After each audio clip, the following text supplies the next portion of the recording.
नमस्कार साथियों, मैं आचार्य रामजस सेन स्वागत करता हूं आप सभी का हमारे YouTube चैनल आचार्य रामजस सेन में। साथियों, जैसा कि आप सभी को ध्यान में है, हमारे रीट और रीट के जो समकक्ष परीक्षाएं हैं उन सभी के लिए संस्कृत शिक्षण की कक्षाएं चल रही थी। और ये अगर आप सेकंड ग्रेड संस्कृत से हैं और सेकंड ग्रेड संस्कृत की तैयारी कर रहे हैं साथियों, तो ये वीडियो आपके लिए भी है साथियों। हमारी शिक्षण विधियों के अंतर्गत हमारी पूर्व में 18 कक्षाएं हो चुकी है साथियों। आज इस 19वीं कक्षा में आप सभी का हार्दिक स्वागत करता हूं साथियों। आज इस 19वीं कक्षा के अंतर्गत हम नाटक शिक्षण का परिचय देखते हुए, नाटक शिक्षण के उद्देश्य देखते हुए नाटक शिक्षण की विधियों के बारे में देखेंगे साथियों। और नाटक शिक्षण की जो प्रमुखतः 5 विधियां हैं साथियों, उन 5 विधियों के बारे में देखेंगे। पहली आदर्श नाट्य विधि, दूसरी व्याख्या विधि, तीसरी रंगमंच अभिनय विधि और चौथी कक्षा अभिनय विधि और एक 5वीं मानी जाती है समवाय विधि साथियों। इन सभी के बारे में हम आज पढ़ने वाले हैं साथियों। अपने विषय वस्तु की शुरुआत करने से पहले मैं आपको एक बात बता देना चाहता हूं कि अभी तक आपने अगर हमारे YouTube चैनल आचार्य रामजस सेन को सब्सक्राइब नहीं किया है तो नीचे दिए गए एक लाल बटन को दबा करके आप हमारे चैनल को सब्सक्राइब करें तथा लाल बटन के पास में एक बेल आइकन अर्थात घंटी का बटन है, उसको भी दबाएं ताकि आने वाला हर वीडियो का नोटिफिकेशन आपको तुरंत प्राप्त होता रहे साथियों। चलिए अपने विषय वस्तु की शुरुआत करते हैं साथियों। आइए चलते हैं साथियों। आज जो हम देखेंगे वो देखेंगे हम नाटक शिक्षण की विधियां, अर्थात नाटक शिक्षण के को देखते हुए नाटक शिक्षण की विधियों के बारे में हम आज अध्ययन करने वाले हैं साथियों। तो देखिए, नाटक शिक्षण की अगर हम बात करें तो देखिए नाटक शिक्षण में नाटक शब्द की उत्पत्ति कैसे हुई, ये नाटक क्या है, इसके बारे में देखते हुए हम आगे बढ़ेंगे साथियों। देखिए, सबसे पहले तो जो यहाँ मैं बात करना चाहता हूँ, यहाँ देखिए नाटक शब्द की जो उत्पत्ति है अर्थात व्युत्पत्ति है वो नट धातु से हुई है। कौन सी धातु से हुई है? नट धातु से हुई है, जिसका अर्थ क्या होता है? नाचना। क्या होता है? नाचना अथवा अभिनय करना अथवा अनुकरण करना। ये 3 अर्थ होते हैं इस नट धातु के, और इस नट धातु से ही साथियों नाटक शब्द बना है। अर्थात नाटक का मतलब नाचना अथवा अभिनय करना अथवा अनुकरण करना होता है साथियों। एक भरत मुनि हुए थे साथियों, उन्होंने नाटक का अर्थात नाट्य का सबसे पहला ग्रंथ उन्होंने लिखा है नाट्य शास्त्र। क्या लिखा साथियों? नाट्य शास्त्र। उन भरत मुनि ने नाटक को कौन से वेद की संज्ञा दी है? तो 5वें वेद की संज्ञा दी है, अर्थात भरत मुनि ने नाटक को 5वां वेद माना है साथियों।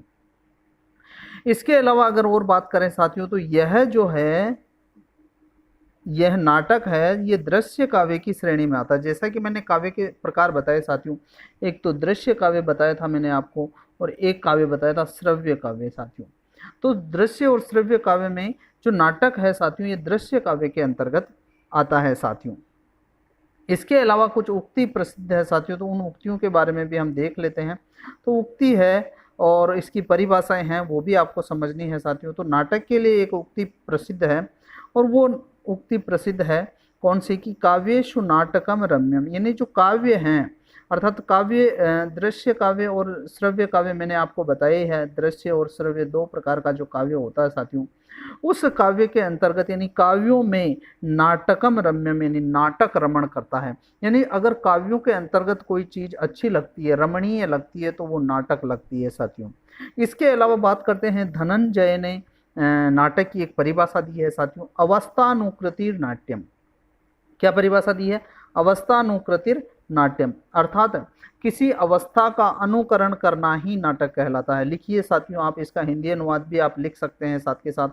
यानी किसी अवस्था का अनुकरण ही, किसी अवस्था का अनुकरण करना ही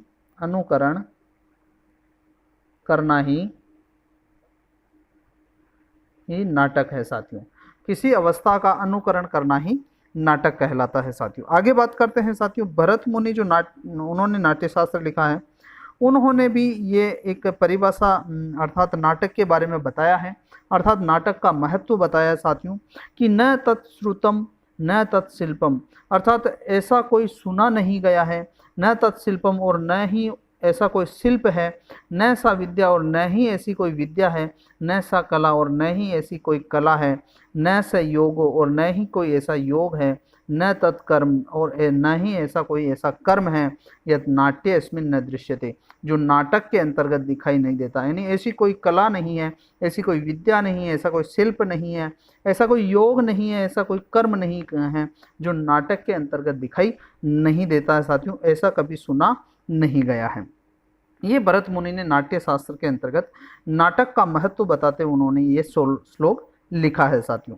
आइए हम आगे चलते हैं साथियों, आगे और क्या है, तो आगे बात करते हैं साथियों, नाटक शिक्षण के उद्देश्यों के बारे में बात करेंगे। किसके बारे में? नाटक शिक्षण के उद्देश्यों के बारे में बात करने वाले हैं साथियों।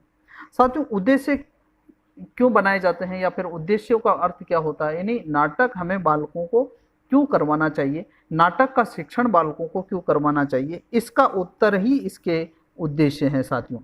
तो नाटक शिक्षण क्यों करवाना चाहिए, इसके उद्देश्यों की अगर हम बात करें तो जो पहला उद्देश्य है साथियों, और पहला उद्देश्य क्या है कि छात्रों के शारीरिक, कौन सा? शारीरिक, मानसिक, सामाजिक और चारित्रिक एवं नैतिक विकास के लिए हमें नाटक का शिक्षण करवाना चाहिए। यानी छात्रों के शारीरिक, मानसिक, सामाजिक, चारित्रिक और नैतिक गुणों के विकास हेतु नाटक शिक्षण का पहला उद्देश्य है साथियों। दूसरा जो उद्देश्य है साथियों नाटक शिक्षण का, वो दूसरा उद्देश्य है अभिव्यक्ति कौशल का विकास करना, यानी बालक की भावाभिव्यक्ति या फिर वाचिक अभिनय, यानी किसी भी प्रकार के उसके अभिनय शक्ति या अभिव्यक्ति कौशल का विकास करने के लिए नाटक शिक्षण जरूरी है साथियों।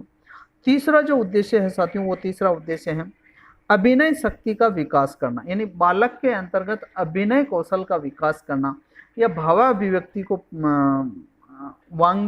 आंगिक और वाचिक जो अभिनय है साथियों उसका बालकों में विकास हो, इसके लिए नाटक शिक्षण जरूरी है। इसके अलावा साथियों जो चौथा उद्देश्य है वो चौथा है मनोरंजन हेतु, यानी बालकों में मनोरंजन के लिए भी नाटक का शिक्षण करवाया जाना जरूरी है साथियों। इसके अलावा पांचवा उद्देश्य है साथियों, वो पांचवा उद्देश्य है, इसके पांचवें उद्देश्य की अगर हम बात करें साथियों तो पांचवा उद्देश्य है इसका संस्कृत साहित्य के प्रति रुचि, यानी छात्रों का संस्कृत साहित्य के प्रति रुचि उत्पन्न हो, इसके लिए भी नाटक शिक्षण बहुत जरूरी है साथियों। इसके अलावा जो छठा उद्देश्य है साथियों, वो छठे उद्देश्य की अगर हम बात करें तो यानी भाषा ज्ञान में वृद्धि। क्या है साथियों? भाषा ज्ञान में वृद्धि। छात्रों में भाषा के ज्ञान में क्या हो साथियों? वृद्धि हो, इसके लिए भी संस्कृत का नाटक शिक्षण जरूरी है साथियों। इसके अलावा जो सातवां उद्देश्य है साथियों, ये सारे उद्देश्य आप तुरंत अपनी नोटबुक में लिख रहे होंगे साथियों, मुझे विश्वास है, और नहीं लिख रहे हैं तो इसका आप स्क्रीनशॉट भी लेके आप पढ़ सकते हैं साथियों। बात करते हैं साथियों, अगला जो सातवां उद्देश्य है वो नाटक शिक्षण का, वो उद्देश्य है आत्मा अभिव्यक्ति का अवसर प्रदान करना, यानी बालकों में आत्मा अभिव्यक्ति का अवसर प्रदान हो, इसके लिए भी साथियों नाटक शिक्षण बहुत जरूरी है साथियों। आइए हम बात करते हैं आठवां उद्देश्य, वो उद्देश्य है भरत मुनि के अनुसार, यानी भरत मुनि ने नाट्य शास्त्र लिखा है साथियों। क्या लिखा है साथियों? नाट्य शास्त्र। अब जो नाट्य शास्त्र है साथियों, नाट्य शास्त्र नाटक का प्रथम शास्त्र है। तो नाट्य शास्त्र के अंतर्गत नाटक के तीन उद्देश्य बताएं साथियों। कितने उद्देश्य बताएं? तीन उद्देश्य।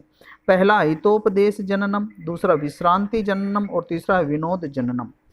हितोपदेश जननम का मतलब क्या होता है? तो यानी व्यक्ति अथवा समाज के कल्याण का उपदेश देने के लिए नाटक की रचना की जाती है।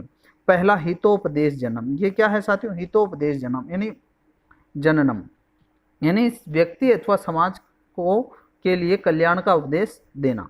फिर है साथियों दूसरा विश्रांति जननम, यानी व्यक्ति अथवा समाज को बल अथवा शक्ति प्रदान करने के लिए नाटक की रचना की जाती है साथियों। इसके अलावा जो तीसरा उद्देश्य भरत मुनि ने बताया वो बताया है विनोद जननम, अर्थात व्यक्ति अथवा समाज का मनोरंजन करना।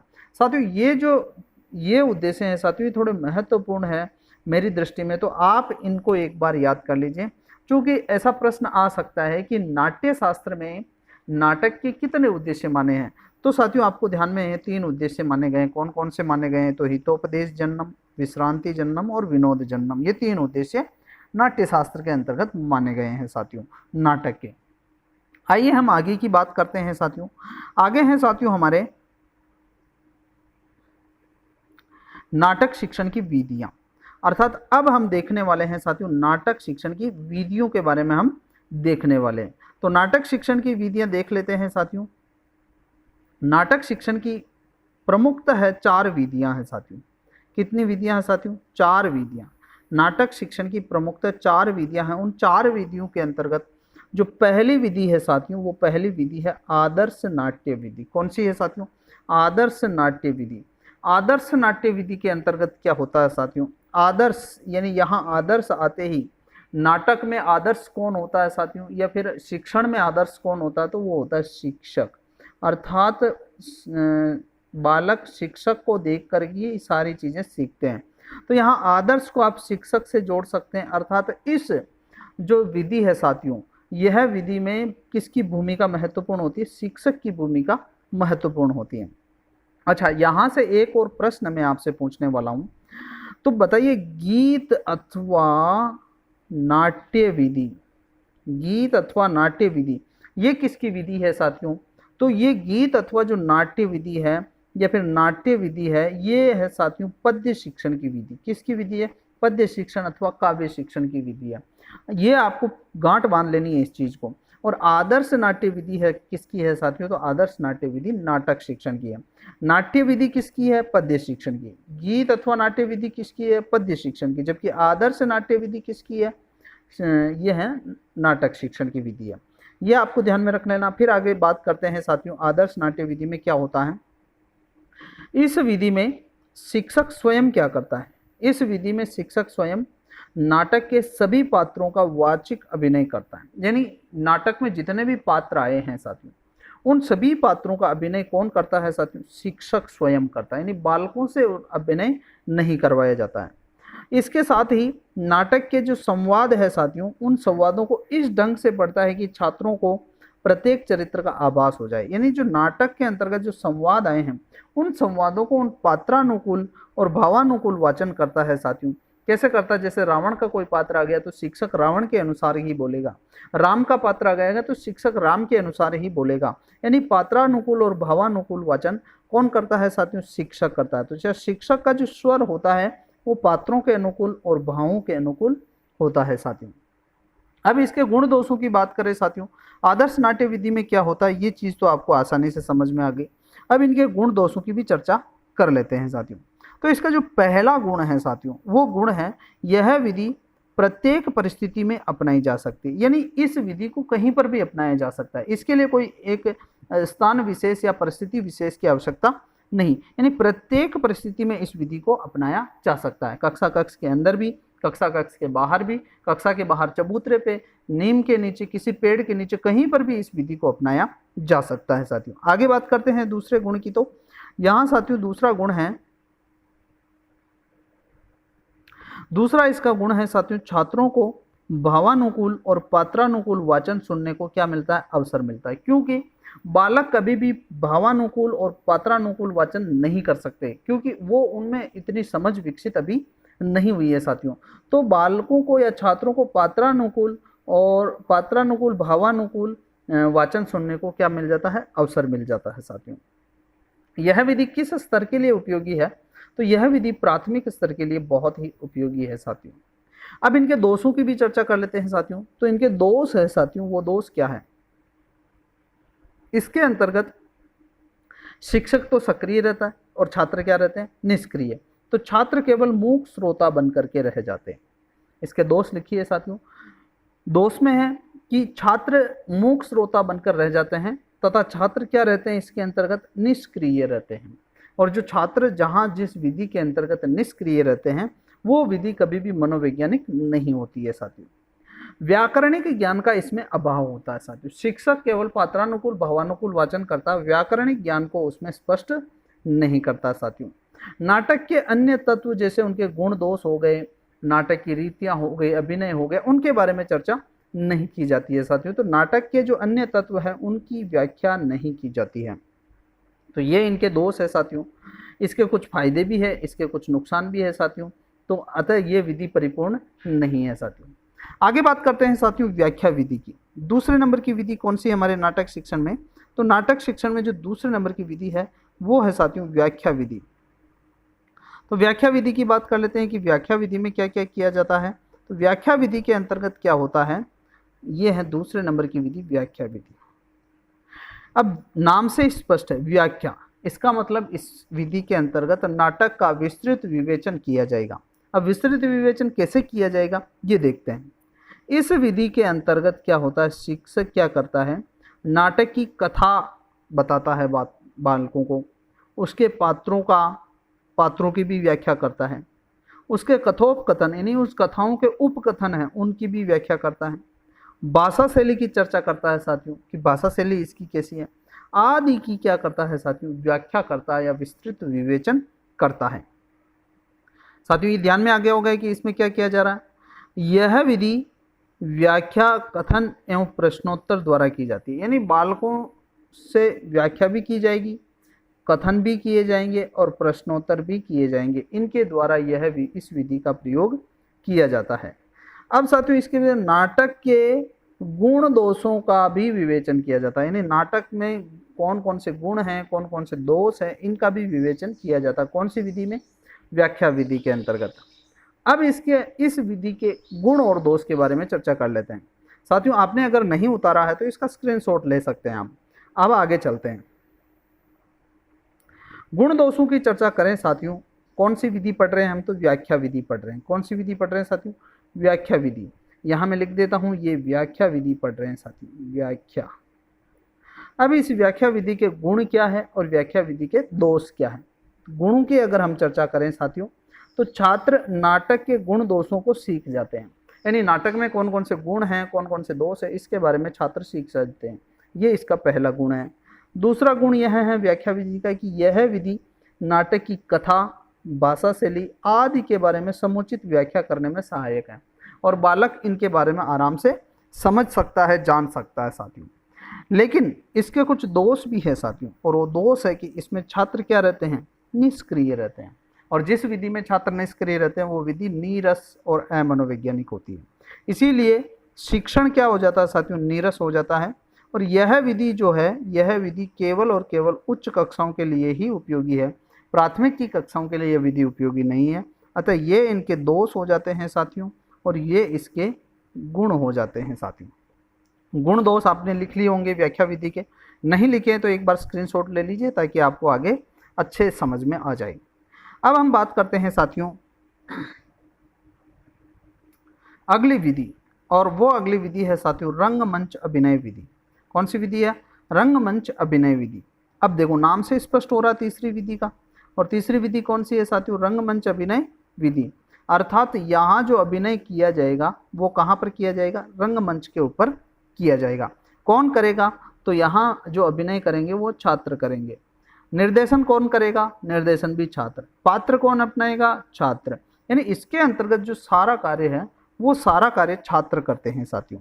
इसके अंतर्गत केवल और केवल थोड़ी बहुत भूमिका में, मार्गदर्शक की भूमिका में शिक्षक रहता है, बाकी शिक्षक की कोई ज़्यादा भूमिका इस विधि में नहीं होती है। इसके अंतर्गत क्या होता है साथियों कि इस विधि में छात्र अपने अपने पात्रानुसार और पात्रों के अनुकूल वेशभूषा पहन लेते हैं और वास्तविक रंगमंच पर क्या करते हैं, अभिनय करते हैं। और यही विधि है रंगमंच अभिनय विधि। रंगमंच विधि तो आपको अभी समझ में आ गई होगी। अब इसके रंगमंच अभिनय विधि की कुछ गुण और कुछ दोष हैं, तो गुण दोषों की चर्चा कर लेते हैं। इसके अंतर्गत छात्र ही सभी कार्य संपन्न करते हैं साथियों, निर्देशन भी वही करता है और पात्रों का विभाजन भी छात्र ही करते हैं। छात्र ही उसके सारी प्रक्रिया वेशभूषा आदि को नियमित, जो किसको कौन सी वेशभूषा देनी है, ये सारा कार्य छात्र करते हैं। अब इनके गुण दोषों की चर्चा करते हैं साथियों। तो गुण दोषों की बात करें तो इनके गुण दोष है साथियों। कौन सी विधि के गुण दोष देख रहे हैं साथियों, तो रंगमंच विधि, यानी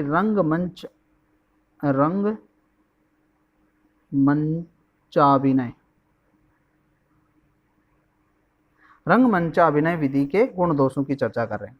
तो इनके गुणों की चर्चा करें हम साथियों, तो रंगमंच अभिनय विधि के अंतर्गत वास्तविक रंगमंच का अभिनय का अवसर मिलता है, यानी छात्रों को वास्तविक रंगमंच पर अभिनय का क्या मिलता है, अवसर मिलता है। ये सबसे बड़ा इसका गुण है साथियों।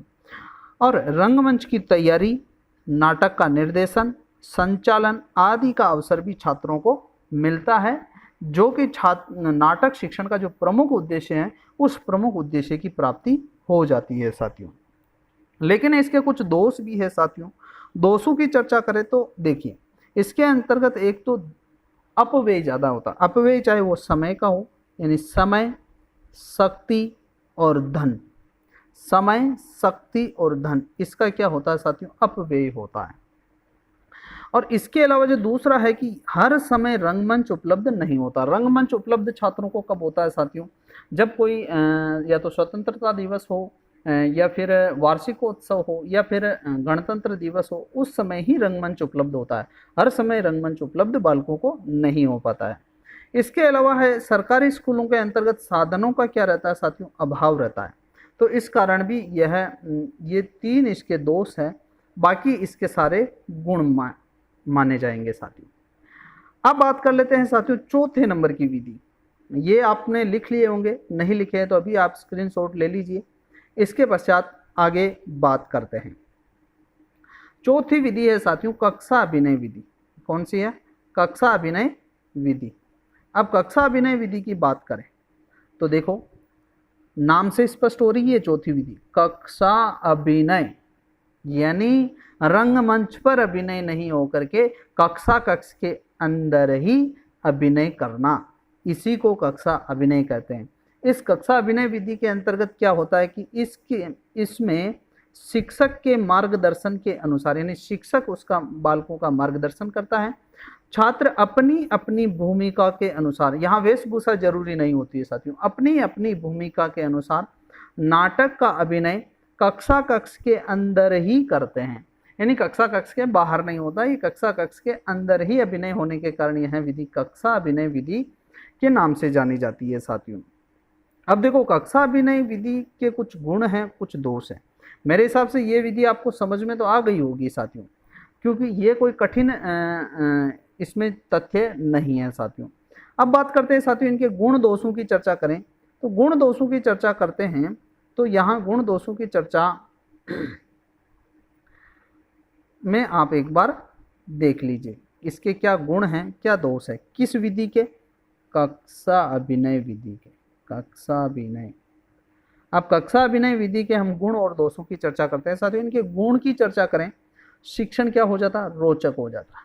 यानी बालक स्वयं वहाँ कक्षा कक्ष के अंदर अभिनय कर रहे हैं तो शिक्षण क्या हो जाता है? रोचक हो जाता है। यानी बालक सारी प्रक्रियाएं पूरी कर रहे हैं और शिक्षक उनके मार्गदर्शक की भूमिका में रहता है।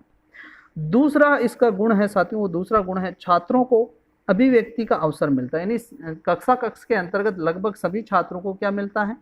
अभिव्यक्ति का अवसर मिल जाता है।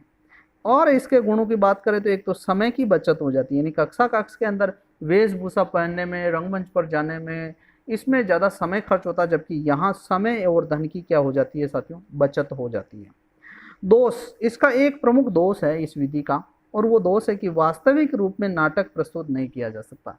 जैसे रंगमंच अभिनय विधि में वास्तविक रूप से नाटक प्रस्तुत किया जाता है, उस प्रकार यहाँ वास्तविक रूप में नाटक प्रस्तुत नहीं किया जा सकता कक्षा कक्ष के अंदर। इसके अलावा नाटक के जो कुछ तत्व है, गुण, दोष है और व्याख्या है, उस पर ध्यान नहीं दिया जाता है साथियों, जो कि एक नाटक के अंतर्गत जरूरी चीज़ें हैं, इन पे ध्यान नहीं दिया जाता है। तो ये हो गए इसके गुण और दोष। अब साथियों प्रश्न उठता है, ये प्रमुख 4 विधियां हैं। कितनी विधियां हैं? 4 विधियां। और अब प्रश्न क्या उठता है? प्रश्न ये उठता है कि इन चारों विधियों में श्रेष्ठ विधि कौन सी है। और जबकि यहाँ प्रश्न आया हुआ है साथियों, और ये प्रश्न आया हुआ है कि नाटक शिक्षण की सर्वोत्तम विधि कौन सी है या श्रेष्ठ विधि कौन सी है। यहाँ मैं सर्वोत्तम भी लिख रहा हूँ, सर्वोत्तम विधि कौन सी है। तो इन चारों विधियों में से कोई भी विधि सर्वोत्तम नहीं है। यानी किसी विधि में कुछ दोष है तो कुछ अच्छाइयाँ हैं, तो इसके अंतर्गत कोई भी पूर्ण रूप से श्रेष्ठ या सर्वोत्तम विधि नहीं कही जा सकती। तो फिर प्रश्न भी आया हुआ है परीक्षा के अंतर्गत, तो फिर इसका उत्तर क्या होगा? तो इसके उत्तर की हम चर्चा करते हैं साथियों। बात कर लेते हैं हम इस प्रश्न के उत्तर की। तो अब इस प्रश्न के उत्तर की अगर हम बात करें तो प्रश्न है आपका, और वो आपका प्रश्न है कि नाटक शिक्षण की सर्वोत्तम विधि अस्ति, यानी नाटक शिक्षणस्य सर्वोत्तम विधिरस्ति। तो यहाँ साथियों इसका उत्तर मैंने यहाँ लिखा है, और उत्तर ये है कि उपर्युक्त चारों विधियों में सभी विधियों में कुछ गुण तो कुछ दोष दिखाई पड़ते हैं। सभी विधियों में कोई भी विधि सर्वोत्तम दिखाई नहीं पड़ती है। ऐसी स्थिति में सभी विधियों को समवाय करके, यानी सामूहिक रूप से परिस्थितियों के अनुसार उसका उपयोग करके समवाय रूप से नाटक का शिक्षण करवाया जाए तो वहाँ उत्तम होगा। जैसे माना कि कोई कार्यक्रम है तो उस कार्यक्रम पे उस नाटक को ले लो तो रंगमंच अभिनय हो जाएगा। स्थितियों के अनुसार कक्षा के अंतर्गत अभिनय कर दो, स्थितियों के अनुसार शिक्षक स्वयं अभिनय कर देवे, तो इन सारों को समवाय रूप में पढ़ाया जाए तो फिर इस विधि को अपनाया जाए तो यह विधि सर्वोत्तम विधि कहलाएगी साथियों। और अंततः हम यही निष्कर्ष निकाल सकते हैं इसके अंतर्गत, और क्या निष्कर्ष निकाल सकते हैं, यही निष्कर्ष निकाल सकते हैं अंततः कि नाटक शिक्षण की सर्वोत्तम विधि समवाय विधि को माना जाए। और यहाँ ऐसा प्रश्न भी आया हुआ है, और प्रश्न क्या आया हुआ है कि नाटक शिक्षण से सर्वोत्तम विधि रस्ती, और उसके अंतर्गत उपर्युक्त 4 विधियों में से 3 ऑप्शन थे और चौथा ऑप्शन था साथियों समवाय विधि। तो साथियों अगली बार भी ऐसा प्रश्न आ जाता है तो आपको समवाय विधि ही करना है साथियों, ताकि आपके प्रश्न बिल्कुल सही हो जाए। एक बार मैं आपको समग्र दृष्टि से इस चीज़ को वापस बता देता हूं साथियों, और ये समग्र दृष्टि से क्या, आदर्श नाट्य विधि के अंतर्गत शिक्षक स्वयं सभी पात्रों का पात्रानुकूल एवं भावानुकूल वाचन स्वयं शिक्षक करता है साथियों। व्याख्या विधि के अंतर्गत नाटक के पात्रों के कथा का, उपकथन का आदि की विस्तृत रूप से विवेचन किया जाता है साथियों शिक्षक के द्वारा। रंगमंच अभिनय विधि के अंतर्गत छात्र स्वयं पात्रों के अनुकूल वेशभूषा पहन करके रंगमंच के ऊपर अपने नाटक का प्रस्तुतिकरण करते हैं साथियों। और कक्षा अभिनय विधि के अंतर्गत कक्ष के अंदर ही शिक्षक के मार्गदर्शन के अनुसार वहां अभिनय करते हैं, छात्र करते हैं। और इन चारों में से श्रेष्ठ विधि कौन सी है, तो कोई भी श्रेष्ठ विधि नहीं है। एक जो 5वीं इनमें से निकाली जाती है साथियों समवाय विधि, समवाय विधि को ही श्रेष्ठ विधि माना जाता है साथियों। तो साथियों ये वीडियो आपको जरूर पसंद आया होगा, और आपको लगता है कि ये वीडियो आपके लिए और आपके मित्रों के लिए उपयोगी है तो एक बार इनको अपने मित्रों को शेयर जरूर करें साथियों। और अभी तक भी आपने हमारे चैनल को सब्सक्राइब नहीं किया तो नीचे दिए गए बेल आइकन पर दबा करके आप बटन पर दबा करके आप हमारे चैनल को सब्सक्राइब करें, और यहाँ जो एक बेल आइकन है उस बेल आइकन को जरूर दबाएं ताकि आने वाला हर वीडियो का नोटिफिकेशन आपको तुरंत प्राप्त होता रहे। यहाँ तक वीडियो को देखने के लिए आप सभी का बहुत बहुत धन्यवाद ज्ञापित करते हुए मिलते हैं अगले वीडियो में, इसी आशा एवं विश्वास के साथ आपका आचार्य रामजस सेन। धन्यवाद।